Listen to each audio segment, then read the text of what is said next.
Hello guys, this is श्रीयम सिद्धांत। और इस वीडियो में डिस्कस करने वाले हैं एजियोट्रॉप्स एंड एजियोट्रॉपिक मिक्सचर, जो कि काफ़ी इंपॉर्टेंट टॉपिक है। चाहे वो बोर्ड पॉइंट ऑफ व्यू से हो, चाहे वो जेई पॉइंट ऑफ व्यू से हो, काफ़ी क्वेश्चन इससे पूछे जाते हैं। तो हर एग्जाम के लिहाज से ये एक इम्पॉर्टेंट टॉपिक है। तो चला हेडिंग डाला जाए। तो आज की टॉपिक है एजियोट्रॉप्स। एजियोट्रॉप्स या फिर इसको हम लोग कह सकते हैं एजियोट्रॉपिक मिक्सचर भी है। हम लोग इस टॉपिक को कहते हैं एजियोट्रॉपिक मिक्सचर। ठीक है बच्चों। सबसे पहले क्या होता है एजियोट्रॉप्स, क्या होते हैं एजियोट्रॉपिक मिक्सचर। तो तुम लोग को मैंने पढ़ाया था non ideal solution with positive deviation और non ideal solution with negative deviation में मैंने पढ़ाया था कि जब non ideal solution with positive deviation में जो मैक्सिमम पॉइंट होता है वहाँ पे एजियोट्रॉपिक मिक्सचर मिल जाते हैं, और non ideal solution with negative deviation के मिनिमम पॉइंट पे भी आपको एजियोट्रॉपिक मिक्सचर मिलते हैं। तो वो दो पॉइंट था जहाँ पे आपको एजियोट्रॉपिक मिक्सचर मिलते थे। अब क्वेश्चन उठता है कि एजियोट्रॉपिक मिक्सचर होता क्या है। सिंपली बता दूं, एजियोट्रॉपिक मिक्सचर एक ऐसा मिक्सचर होता है जिसमें जो भी कंपोनेंट्स होते हैं उनका बॉइलिंग पॉइंट बराबर हो जाता है। ठीक है।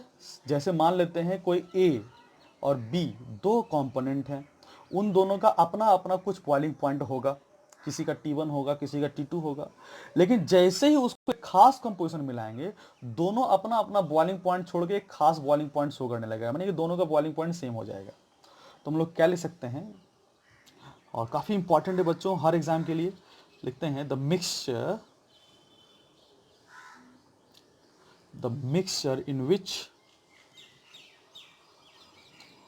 in which the boiling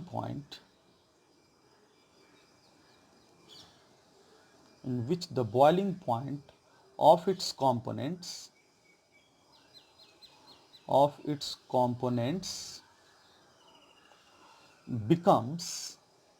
become equal is called azeotropic mixture। Azeotropic mixture का बस एक ही मतलब है कि भाई उनके अंदर जो जो कंपोनेंट होंगे उन सब का बॉइलिंग पॉइंट सेम होगा। ठीक है। And its components are called as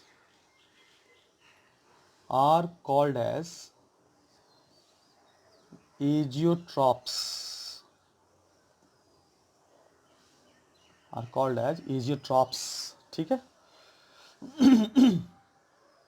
तो एजियोट्रॉपिक मिक्सचर के जो कंपोनेंट्स होते हैं उसको हम लोग एजियोट्रॉप्स कह देते हैं। ठीक है। तो जैसे मान लेते हैं कोई लिक्विड ले लें, एग्जाम्पल देके बात कर रहा हूँ बच्चों, कि मान लो कोई ए लिक्विड ले लिया,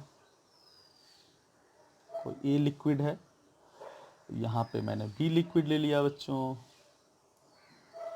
इसका बॉइलिंग पॉइंट जो है मैंने मान लिया TB1 है, इसका बॉइलिंग पॉइंट मैंने मान लिया TB2 है, और एक खास प्रोपोर्शन मैंने मिलाया है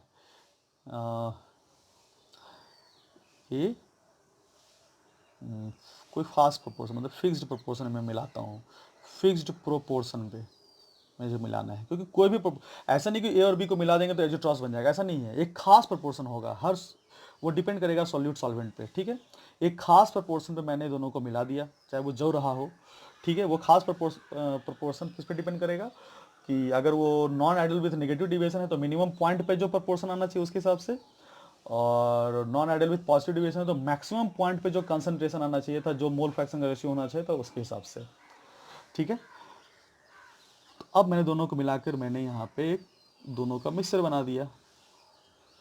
और मैंने जैसे मिक्सचर बनाया तो मैंने देखा कि जो बॉइलिंग पॉइंट ए और बी का है, जो कि यहाँ पे अलग अलग था, अब दोनों ने अपना अपना बॉइलिंग पॉइंट छोड़ दिया, और दोनों का बॉइलिंग पॉइंट यानी कि बॉइलिंग पॉइंट देखा गया अब टीबी हो चुका है, टीबी। ठीक है। तो पहले ए का बॉइलिंग पॉइंट TB1 था, अब वही ए अब टीबी पे अपना बॉइलिंग पॉइंट शो कर रहा है। पहले बी का बॉइलिंग पॉइंट TB2 था, लेकिन अब वो फिर TB शो कर रहा है। इसका मतलब जिस दोनों लिक्विड का बॉइलिंग पॉइंट अलग अलग था, लेकिन जैसे ही एक खास प्रोपोर्शन में मैंने इसको मिलाया तो देखा कि दोनों अपना अपना बॉइलिंग पॉइंट छोड़कर एक नए बॉइलिंग पॉइंट को गेन कर लिए हैं, और दोनों का बॉइलिंग पॉइंट सेम भी हो गया। पहले अलग अलग था, लेकिन जैसे ही मिलाया तो दोनों के बॉइलिंग पॉइंट सेम हो गए। तो इस तरह के मिक्सचर को हम लोग कह देंगे एजियोट्रॉपिक मिक्सचर, एजियोट्रॉपिक मिक्सचर। ठीक है बच्चों। और ए और बी जो होंगे उसको हम लोग कह देंगे azeotropes, and A and B are azeotropes. ठीक है, तो इसके एजियोट्रॉप्स हो गए ए और बी, और ये जो मिक्सचर हो गया एजियोट्रॉप्स, क्योंकि ए और बी का बॉइलिंग पॉइंट अब हो चुका है समान, जो कि पहले था डिफरेंट। लेकिन वो समान क्या होगा, ऐसा नहीं कि किसी भी प्रोपोर्शन पे, एक खास तरीके से इसको मिलाना पड़ेगा, जो कि हम लोग आगे देखेंगे, कुछ एग्जाम्पल डिस्कस करूंगा। तो आई थिंक आपको एजियोट्रॉपिक मिक्सचर समझ में आया होगा। तो अब कुछ पॉइंट्स आगे लिखते हैं जो आपको पूछे जाते हैं। पहली बात देखें, कहते the mole fraction of the mole fraction of a component component मतलब जो भी एजियोट्रॉप्स हैं उसकी बात कर रहा हूं, of A component becomes equal in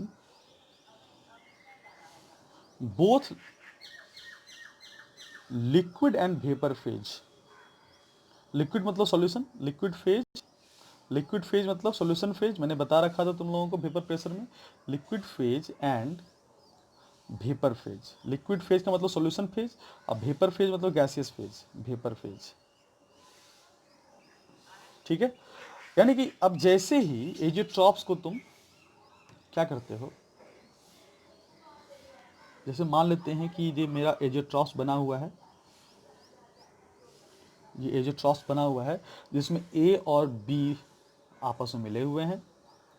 तो यहाँ जो वेपर प्रेशर बनेगा उसमें भी ए और बी आ जाएंगे, यहाँ भी ए रहेंगे, यहाँ भी बी रहेंगे। मैंने पढ़ाया था तुम लोगों को, सॉल्यूशन में जो मोल फ्रैक्शन होता है उसे हम लोग रिप्रेजेंट करते हैं एक्स ए से। एक्स ए मीन्स ए का मोल फ्रैक्शन इन सॉल्यूशन, और इसी में आ जाएगा x B, mole fraction of B in the solution. और वेपर फेज के लिए हम लोग कह सकते थे कि y A mole fraction of solution in vapour, और y B mole fraction of A in the vapour, और mole fraction of B in the vapour. और ये जो पूरा है system, this is solution phase या फिर लिक्विड फेज, इसको हम लोग सॉल्यूशन फेज भी कहते हैं। और ये रहा बच्चों आपका, this is vapour phase, vapour phase कहते हैं बच्चों, वेपर फेज, या फिर इसको हम लोग गैसियस फेज भी कह सकते हैं। ऐसे गैसियस और गैस और वेपर में डिफरेंस होता है, बट चलेगा। ठीक है, तो अब ये क्या कह रहा है, तो मैंने कहा था, मैंने पीछे देखे थे तुम लोग जब मैंने वेपर प्रेशर पढ़ाया था, तो मैंने कहा था कि मोल फ्रैक्शन जो होते हैं ये कोई ज़रूरी नहीं कि आपस में बराबर हो जाए, यानी कि यहाँ का जो मोल फ्रैक्शन एक्स ए है वो वाई ए के बराबर हो जाए, और एक्स बी जो हो वाई बी के बराबर हो जाए, कोई ज़रूरी नहीं है, लेकिन यहाँ पे हो जाता है। क्यों? क्योंकि दोनों ने जैसे ये खास प्रोपोर्शन में मिलाया अपने आप को, तो ये एजियोट्रॉप्स बन गए, एजियोट्रॉपिक मिक्सचर बन गए। एजियोट्रॉपिक मिक्सचर मतलब अब दोनों का बॉइलिंग पॉइंट सेम हो गया, यानी कि दोनों लिक्विड अब सेम वोलाटाइल नेचर के हो गए हैं। दोनों का बॉइलिंग पॉइंट सेम हो गया है, इसका मतलब दोनों का वोलाटाइल नेचर अब सेम हो चुका है। अब दोनों का वोलाटाइल नेचर अगर सेम हो चुका है तो दोनों सेम जिस रेशियो में यहां प्रेजेंट हैं उसी रेशियो में ये वेपर बनाते हैं। बहुत इंपॉर्टेंट पॉइंट है। तो यहां से एक बात उठी क्या कि हम लोग एक्स ए को बराबर कर सकते हैं वाई ए के, और एक्स बी को बराबर कर सकते हैं वाई बी से। ये काफी इंपॉर्टेंट है बच्चों। ठीक है, यानी कि मोल fraction of A in the solution phase and in the vapour phase will be equal, while mole fraction of B in the solution phase and in the gases phase will also equal. तो ये दो बातें थी। ठीक है, तो I think समझ में आ गया होगा। अगला बात इसमें क्या कर सकते हैं, इसमें अगली बात, सारा पॉइंट अपने आप में एक क्वेश्चन है। ठीक है, अगली बात, its composition does not change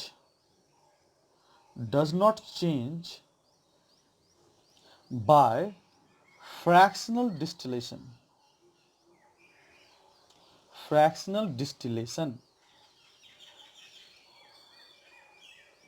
ये तो होना ही था कि फ्रैक्शनल डिस्टिलेशन से हम लोग कभी भी उस कंपोजिशन को बदल नहीं सकते। यानी कि हम लोग चाहेंगे कि फ्रैक्शनल डिस्टिलेशन करा दें ए और बी को, जो काफ़ी इंपॉर्टेंट पॉइंट है, इसको अच्छे से समझेंगे बच्चों, ठीक है। इसमें एक और टेल पॉइंट है, मैं बताऊंगा अभी।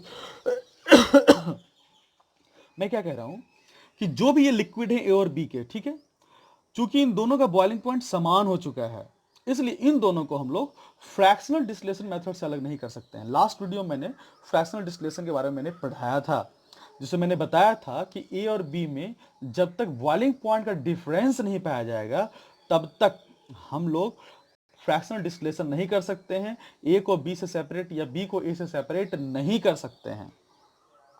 तो यहाँ पे फ्रैक्शनल डिस्टिलेशन यहाँ पे करना बड़ा मुश्किल है। फ्रैक्शनल डिस्टिलेशन से आप चाहिएगा कि धीरे धीरे ए की मात्रा को कम कर दें इस कंपोजिशन में, नहीं हो पाएगा, या धीरे धीरे बी की मात्रा को कम कर दें, तो ये नहीं हो पाएगा, क्योंकि दोनों का बॉइलिंग पॉइंट है बच्चों समान बॉइलिंग पॉइंट होने के कारण दोनों सेम वेपर बनाएंगे, सेम कंपोजिशन में उड़ेंगे, सेम कंपोजिशन में डाउन आएंगे, सारा चीज सेम कंपोजिशन में होगा। इसलिए fractional distillation is not worthful. लेकिन अगर इसी क्वेश्चन में थोड़ा कंडीशन लगा दे तो एक बड़ा मजेदार पॉइंट बनता है। बट ये बहुत इंपॉर्टेंट होने वाला है, एकदम मस्त पॉइंट है ये। But if atmospheric pressure is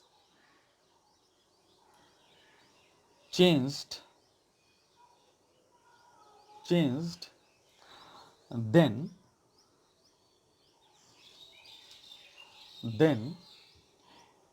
it changes the boiling point, and then azeotropic mixture of will be azeotropic mixture, एक मिनट, एजियोट्रॉपिक नेचर होगा, azeotropic nature of the mixture will be lost, and then and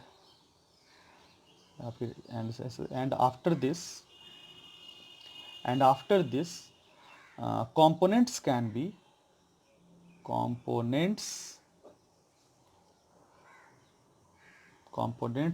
be separated by fractional distillation.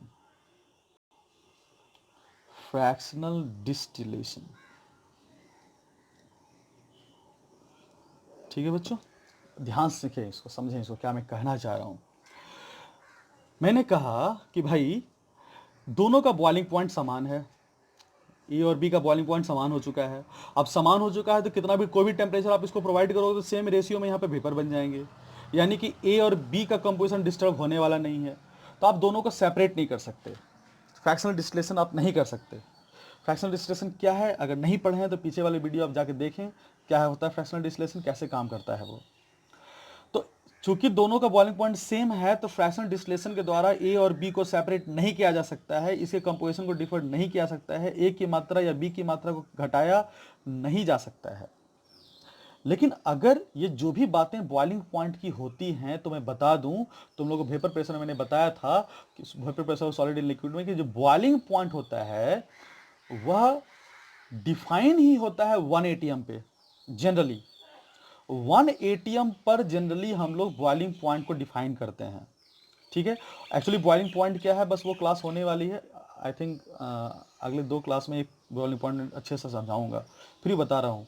Boiling point हमेशा atmospheric pressure पे depend करता है, और जो भी यहाँ पे जो बॉइलिंग पॉइंट है, यानी कि जो भी यहाँ का बॉइलिंग पॉइंट रहा होगा TB1 TB2, और जो भी यहाँ पे TB जो बॉइलिंग पॉइंट रहा होगा, तो ये बॉइलिंग पॉइंट सारा 1 ATM पे डिफाइन किया हो गया होगा। यानी कि एजियोट्रॉपिक मिक्सचर जो ये बना है वह 1 एटमॉस्फेरिक प्रेशर पर बना है। समझे बच्चों?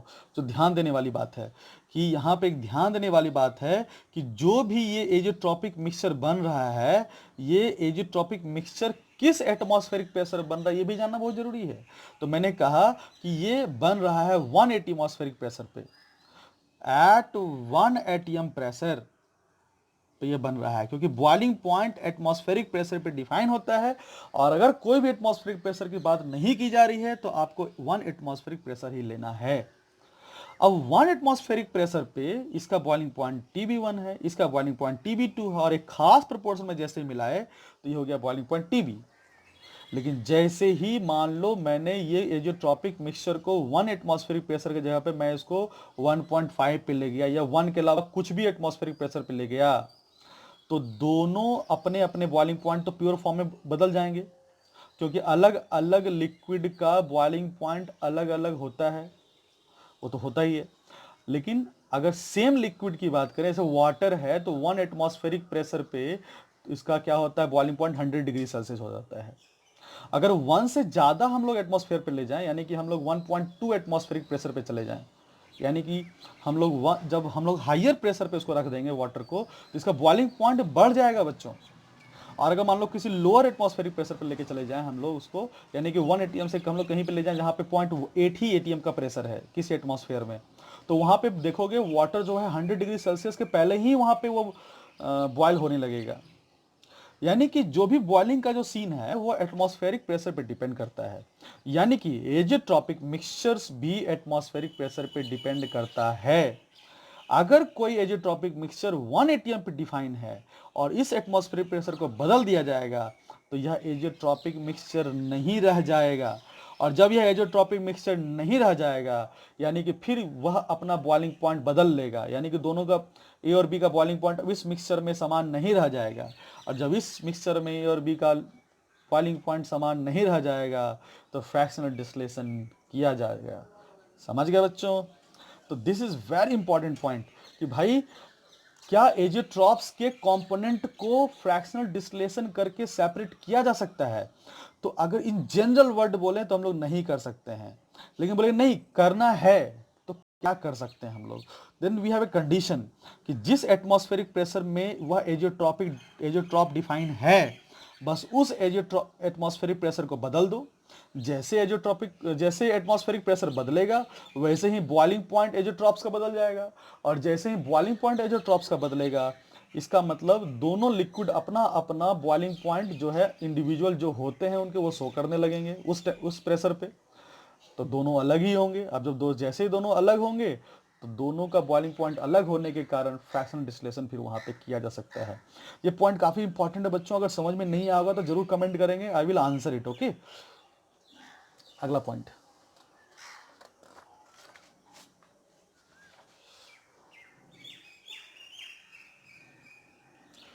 अब एजियोट्रॉपिक मिक्सचर कितने तरह के होते हैं? तो एजियोट्रॉपिक मिक्सचर जो होते हैं बच्चों दो तरह के होते हैं, ठीक है। There are two kinds of azeotropes. Azeotropic mixture कह दो, क्या दिक्कत है, एजियोट्रॉप्स कहो भी, क्या दिक्कत है, ठीक है। पहले को हम लोग कह देते हैं, पहला का नाम है मिनिमम बॉइलिंग पॉइंट एजियोट्रॉप्स। याद हो आइडियल नॉन आइडियल सॉल्यूशन जो तुम लोगों को पढ़ाया था मैंने, तो वहां पे मैंने बताया था एजियोट्रॉप्स दो तरह के होते हैं, एक होता है मिनिमम बॉइलिंग पॉइंट एजियोट्रॉप्स, एक होता है मैक्सिमम बॉइलिंग पॉइंट एजियोट्रॉप्स। तो पहला हो गया मिनिमम बॉइलिंग पॉइंट एजियोट्रॉप्स, ठीक है। और दूसरा है maximum boiling point azeotropes, maximum boiling point maximum boiling point azeotropes. ठीक है, अब इसको वन बाय वन देखेंगे। चलिए सबसे पहला देखते हैं मिनिमम बॉइलिंग पॉइंट एजियोट्रॉप्स क्या होता है। मिनिमम बॉइलिंग पॉइंट काफ़ी इंपॉर्टेंट है बच्चों हर एग्जाम के लिए। Minimum boiling point azeotropes, boiling point azeotropes.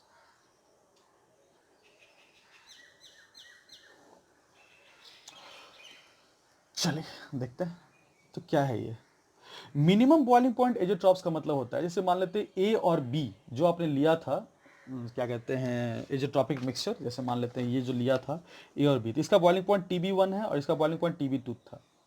तो ये जो एजियोट्रॉप्स बनेंगे इसका बॉइलिंग पॉइंट इन दोनों से कम हो जाएगा, यानी कि the value of TB will be lesser than TB1 and TB2। जब इसका बॉइलिंग पॉइंट इस दोनों से कम हो जाएगा तो इस एजियोट्रॉप्स को हम लोग मिनिमम बॉइलिंग पॉइंट एजियोट्रॉप्स कह देंगे। और जब इसका बॉइलिंग पॉइंट इस दोनों से ज़्यादा हो जाएगा तो हम लोग उसको मैक्सिमम बॉइलिंग पॉइंट एजियोट्रॉप्स कर देंगे। So simple. तो उसको लिखते हैं इस पॉइंट को। तो मैंने क्या बोला, मैंने लिखा, क्या लिख सकता हूँ इसमें, इट ऑब्टेन्स, सबसे पहली बात, it obtains at maximum point. मैंने पढ़ाया था तुम लोगों को आइडियल नॉन आइडियल में, maximum point of non ideal solution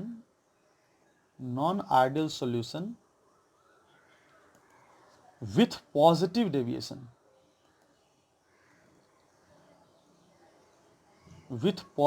deviation, तो सबसे पहली बात मिनिमम बॉइलिंग पॉइंट एजियोट्रॉप्स कहाँ मिलेंगे आपको, तो आपको मिलने वाले हैं वैसे सॉल्यूशन में जो non ideal solution with positive deviation में हो, और उसका जो मैक्सिमम पॉइंट का जो कंपोजिशन होगा उसी कंपोजिशन को आप एजियोट्रॉप्स कह पाएंगे। ठीक है, यानी कि वो फिर से ग्राफ में रिपीट कर दे रहा हूं।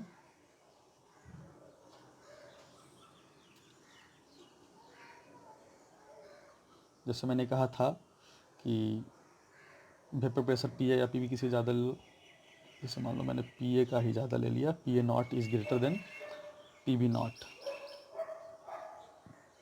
ठीक है, और यहाँ पे मोल फ्रैक्शन मैंने 1 लेना है क्योंकि यहाँ पे प्योर फॉर्म में निकालना है। यहाँ मोल फ्रैक्शन A का 0 हो जाएगा, मोल फ्रैक्शन B का यहाँ पे मुझे 0 लेना होगा, तो मोल फ्रैक्शन यहाँ पे जाके 1 हो जाएगा, तभी तो प्योर फॉर्म में PB नॉट निकल जाएगा। अब यहाँ का जो आइडियल का ग्राफ होता है वो इस तरह का होता है रॉल्स लॉ के हिसाब से, और डाल्टन्स के हिसाब से मैंने बताया था ये ग्राफ हो जाता है सॉल्यूशन का। लेकिन जैसे ही हम लोग बात करेंगे non ideal solution with positive deviation, तो ये कर्व चला जाएगा ऊपर, ये भी कर्व चला जाएगा ऊपर, दिस इज एक्सपेरिमेंटल कर्व, और ये भी जो कर्व है वो चला जाएगा ऊपर इस तरह से। और ये जो पॉइंट आपको जो दिख रहा है this is the highest point of the curve, इससे ऊंचा कोई पॉइंट ही नहीं है इसमें, तो this is called maximum point. तो मैक्सिमम पॉइंट आपको मिलता कब है, वो आपको मिलता है non ideal solution with positive deviation के ग्राफ में मिलता है।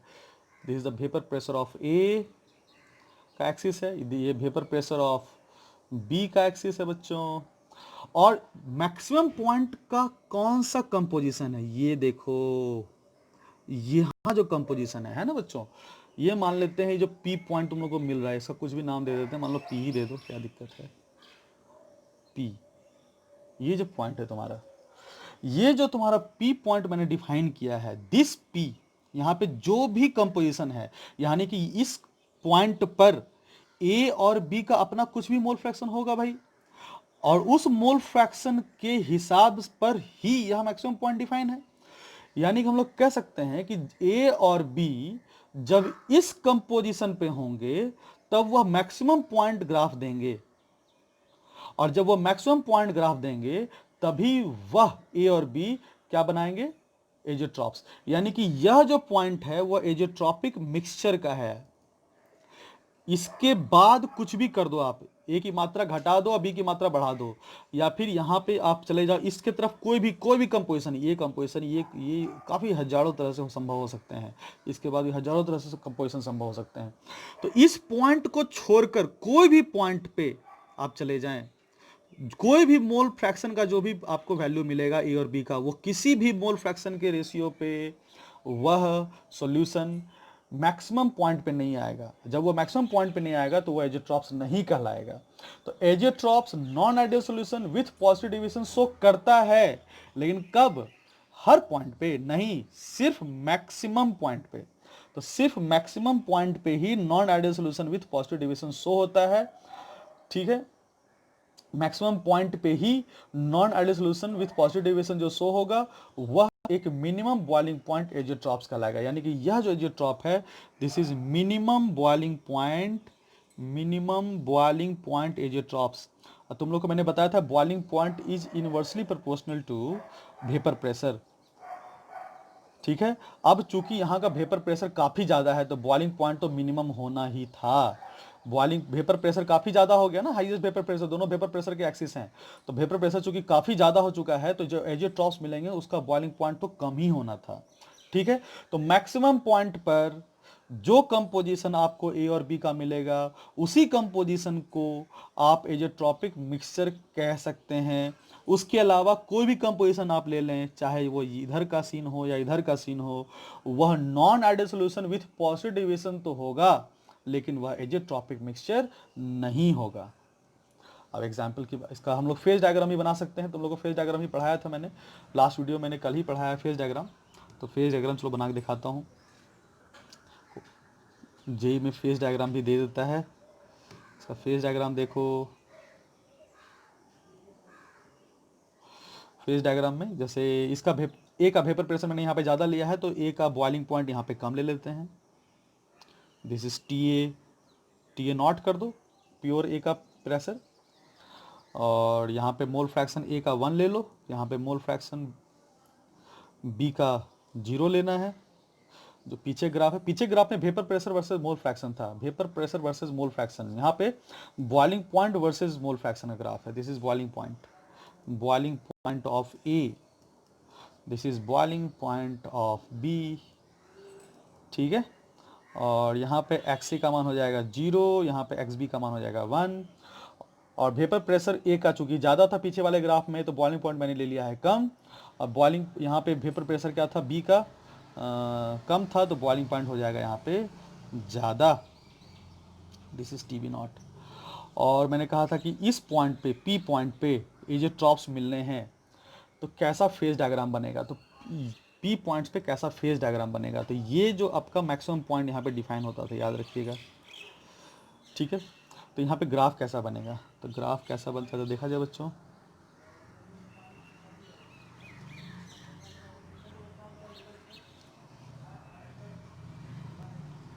ये फेज डायग्राम ग्राफ है।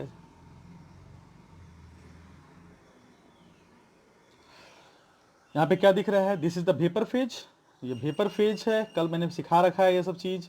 ये आपका सॉल्यूशन फेज है या फिर लिक्विड फेज है। उसी तरह से ये आपका वेपर फेज है, ये आपका लिक्विड फेज है। यहाँ पे इस पॉइंट पे देखो जरा, ध्यान दो, इस ग्राफ का इस पॉइंट पे जरा ध्यान दो। यह जो पॉइंट है यही, ये क्या बता रहा है, this is the minimum boiling point of the solution. पूरे मिक्सचर का सबसे मिनिमम यही है। ग्राफ इस पूरे प्लॉट का देख लो, इस पूरे प्लॉट का सबसे मिनिमम पॉइंट यहीं पे है। थोड़ा सा ग्राफ अगर ये नीचे लग रहा होगा, ठीक है, लेकिन इसको सबसे नीचे लेना है। ठीक है, तो ये this is the minimum point, minimum boiling point azeotropes, क्योंकि यहाँ पे बॉइलिंग पॉइंट सबसे कम आ रहा है तो इस पॉइंट को हम लोग कह देंगे मिनिमम बॉइलिंग पॉइंट एजियोट्रॉप्स।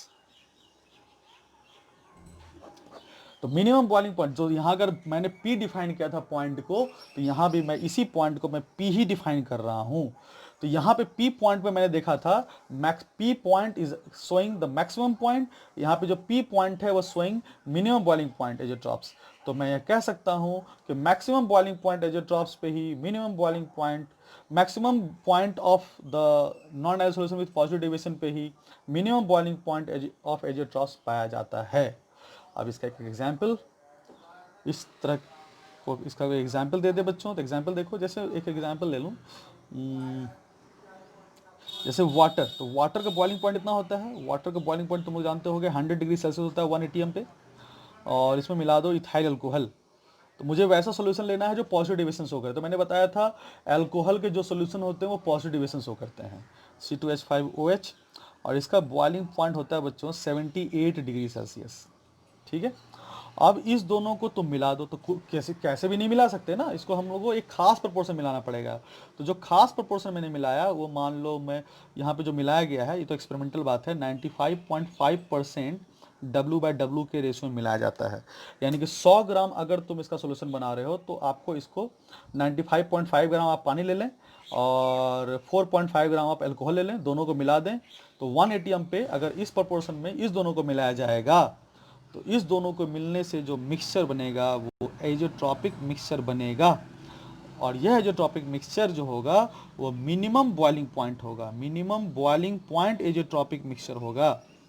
अब minimum boiling point azeotropic mixture मतलब यहाँ का बॉइलिंग पॉइंट और यहाँ का बॉइलिंग पॉइंट, जो इन दोनों का अपना बॉइलिंग पॉइंट है, वो दोनों अपने अपने बॉइलिंग पॉइंट को छोड़ के नए बॉइलिंग पॉइंट की तरफ चले जाएंगे, और उसकी वैल्यू हो गई 73 डिग्री सेल्सियस। यानी कि प्योर वाटर पहले 100 डिग्री सेल्सियस पे बॉयल होता था, प्योर इथाइल अल्कोहल पहले 78 डिग्री सेल्सियस पे बॉयल होता था, लेकिन दोनों को जैसे ही इस कंपोजिशन में मिक्स किया गया तो दोनों अपना अपना बॉइलिंग पॉइंट छोड़ के अब इस पॉइंट पे वो बॉयल होना शुरू हो गए। यानी कि वाटर का भी बॉइलिंग पॉइंट 73 डिग्री सेल्सियस हो चुका है और अल्कोहल का भी बॉइलिंग पॉइंट 73 डिग्री सेल्सियस हो चुका है। अब दोनों के बॉइलिंग पॉइंट से इसकी वैल्यू कम है, इसलिए इसका नाम पड़ गया है मिनिमम बॉइलिंग पॉइंट एजेट्रॉप्स। ठीक है बच्चों, तो ये रही minimum boiling point of azeotropes की बातें, जो कब डिफाइन होता है, maximum point of the non ideal solution with positive deviation पे डिफाइन होता है। अब हम लोग बात करने वाले हैं maximum boiling point of azeotropes. तो minimum boiling point of azeotropes define हो चुका है, अब बात करेंगे हम लोग maximum boiling point of azeotropes. तो दूसरा है मैक्सिमम बॉइलिंग पॉइंट, शॉर्टकट में लिख रहा हूँ, एजेट्रॉपिक मिक्सचर कहो या एजेट्रॉप्स कहो कोई फर्क नहीं। ठीक है, तो वहां पे क्या था, मैक्सिमम पॉइंट पे डिफाइन होता था non ideal solution with positive deviation के, यहाँ पे मिनिमम पॉइंट पे डिफाइन होगा। In the same language I can write here, it obtains at minimum point, sorry हाँ, एट मिनिमम पॉइंट, क्योंकि मुझे मैक्सिमम निकालना तो मिनिमम पॉइंट पे डिफाइन होगा, at minimum point of non ideal solution with negative deviation,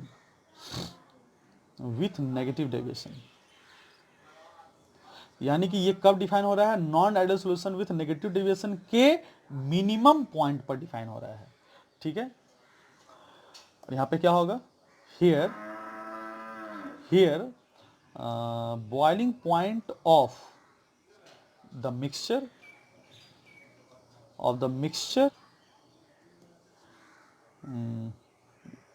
is greater than, कर दो, is greater than boiling point of both components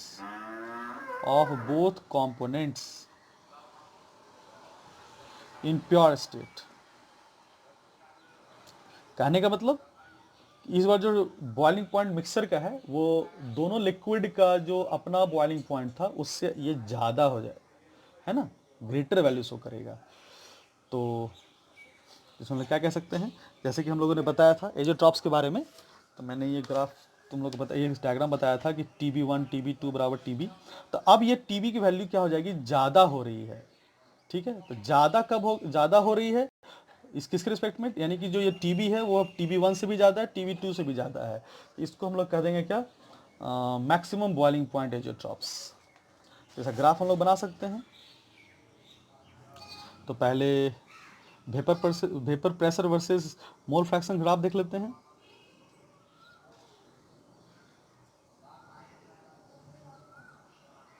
ठीक है, तो PA का मान मैं ज़्यादा ले लेता हूँ, पीछे भी लिया था, और TB का मान कम ले लेता हूँ,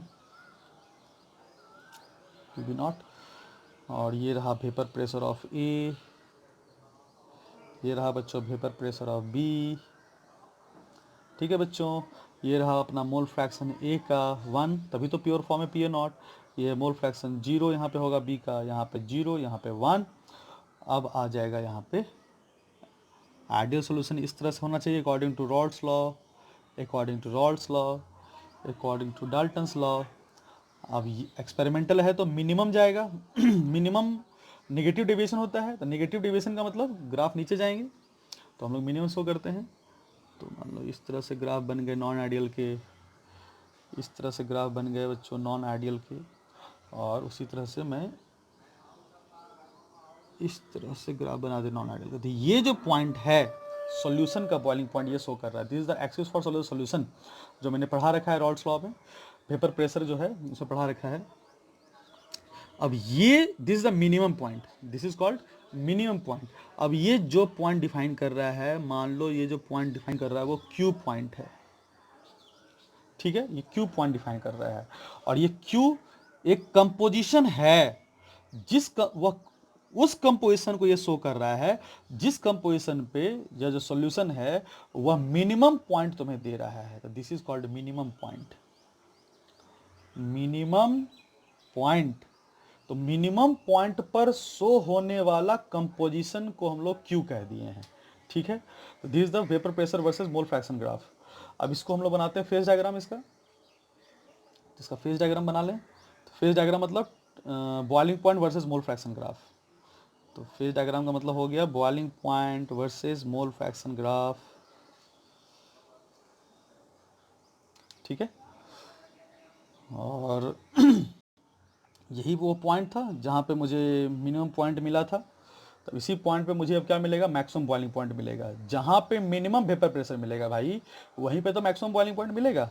तो यहाँ पे मिनिमम वेपर प्रेशर मिला था, मिनिमम वेपर प्रेशर देखो, मिनिमम वेपर प्रेशर मिला था। तो अब यहीं पे तुम्हें मैक्सिमम बॉइलिंग पॉइंट मिल जाएगा। तो इसको इस तरह से बना दें, और पी ए का मान ज़्यादा है तो इसका बॉइलिंग पॉइंट कम हो जाएगा। This is the boiling point of A, this is boiling point of B, और इसका वेपर प्रेशर यहाँ पे कम है तो बॉइलिंग पॉइंट यहाँ पे ज़्यादा हो जाएगा बच्चों। ये मान लो ये रहा, ठीक है।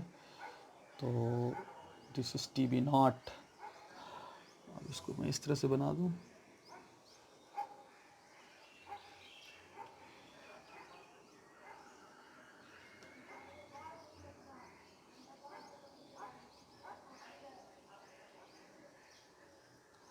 ये जो है वो वेपर फेज के लिए है।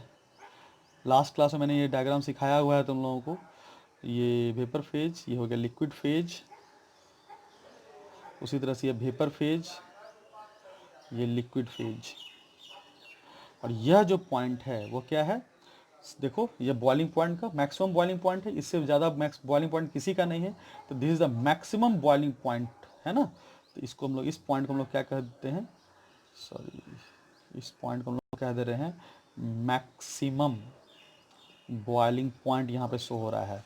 तो यह जो कंपोजिशन आपको मिला, यह जो कंपोजिशन, इस कंपोजिशन में आपको मिनिमम पॉइंट मिल रहे हैं और मैक्सिमम बॉइलिंग पॉइंट मिल रहे हैं। मिनिमम पॉइंट मतलब मिनिमम वेपर प्रेशर, और मैक्सिमम बॉइलिंग पॉइंट यहाँ मिल रहे हैं। तो ये जो Q है, Q composition of A and B is called as azeotropic mixture.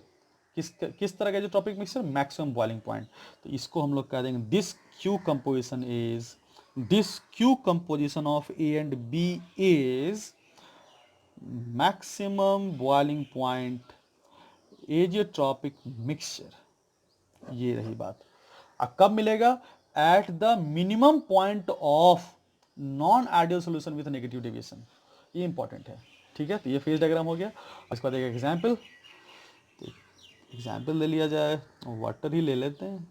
Water का बॉइलिंग पॉइंट अपने को पता है 100 डिग्री सेल्सियस होता है 180 एम पे, और इसमें मिला दो कोई इनऑर्गेनिक HCl डाल देते हैं। तो तुम लोग को मैंने पढ़ाया था कि किसी इनऑर्गेनिक एसिड्स को अगर तुम वाटर में मिला देते हो तो it will give non ideal solution with negative deviation. तो H2O का प्रेशर इतना हो गया बच्चों, और HCl का हो जानी है इसका बॉइलिंग पॉइंट होता है 80 degree Celsius. This is all recorded. Okay, तो ये रिकॉर्ड है अपना, ये एक्सपेरिमेंटल है। अब इसको किसी खास कंपोजिशन में मिला लो, तो किसी खास कंपोजिशन में मिला लो, तो इसको मिलाते हैं हम लोग 20% W/W पे। ठीक है, जैसे ही 20% बाई W मिलाएंगे तो दोनों जो मिल करके यहाँ बनाएंगे तुम लोगों को मैक्सिमम बॉइलिंग पॉइंट एजियोट्रॉप्स बन जाएगा। ठीक है, और इसका जो बॉइलिंग पॉइंट होगा वो हो जाएगा 108.5 डिग्री सेल्सियस। यानी कि जो वाटर पहले 100 डिग्री सेल्सियस से बॉयल होता था, जो HCl पहले 80 डिग्री सेल्सियस से बॉयल होता था प्योर फॉर्म में, अब अगर दोनों को अगर 20% W/W के रेशियो मिला दिया जाए, यानी कि 100 ग्राम के सॉल्यूशन में 20 ग्राम HCl और 80 ग्राम वाटर, इस रेशियो में मिला दिया जाए, तो हम लोग देखेंगे कि बॉइलिंग पॉइंट दोनों अपना बदल चुका है। जो 100 पे बॉयल होता था वो भी अब 108.5 डिग्री पे बॉयल होने लगेगा, और जो 80 पे बॉयल होता था तो वो भी 108.5 डिग्री सेल्सियस बॉयल होने लगेगा। तो this is all about the maximum boiling point azeotropes. तो आज के क्लास में मैंने बच्चों देखा कि किस तरह से मैक्सिमम बॉइलिंग पॉइंट एजियोट्रॉप्स और मिनिमम बॉइलिंग पॉइंट एजियोट्रॉप्स क्या होता है, कैसे डिफाइन होता है, इसमें कौन कौन से मुख्य पॉइंट हैं वो याद रखना जरूरी है। जैसे कि एजियोट्रॉप्स क्या होता है, एजियोट्रॉपिक मिक्सचर क्या होता है, फिर उसकी क्या खासियत होता है, बॉइलिंग पॉइंट सेम होने वाला जो रीजन है वो खासियत तो याद रखना चाहिए। वेपर जो वेपर फेज और लिक्विड फेज में जो मोल फ्रैक्शन है उसमें क्या रिलेशन है, तो दोनों बराबर हो जाते हैं। तो फ्रैक्शनल डिस्टिलेशन से क्या सेपरेट किया जा सकता है, तो नहीं किया जा सकता है, लेकिन अगर करना पड़े तो किस तरह से किया जाएगा, तो हम लोग कहेंगे उसके लिए हमको अलग एटमॉस्फेयर में जाना पड़ेगा, एटमॉस्फेरिक प्रेशर को बदलना पड़ेगा, तो जाकर के हम जो ट्रॉपिक मिक्सचर खत्म हो जाएगा तो ए और बी को सेपरेट कर सकते हैं हम लोग। वो चीज़ हम लोग वहाँ पे देखे थे। फिर देखे थे दो तरह के एजोट्रॉपिक मिक्सचर होते हैं, एक होता है मिनिमम बॉइलिंग पॉइंट एजोट्रॉप्स, एक होता है maximum boiling point of azeotropes. Minimum boiling point azeotropes जो होता है वो आपको maximum point of non ideal solution with positive deviation पे शो होता है, और मिनिमम बॉइलिंग पॉइंट एजियोट्रॉप्स जो होता है वो minimum point of non ideal solution with negative deviation पे शो होता है।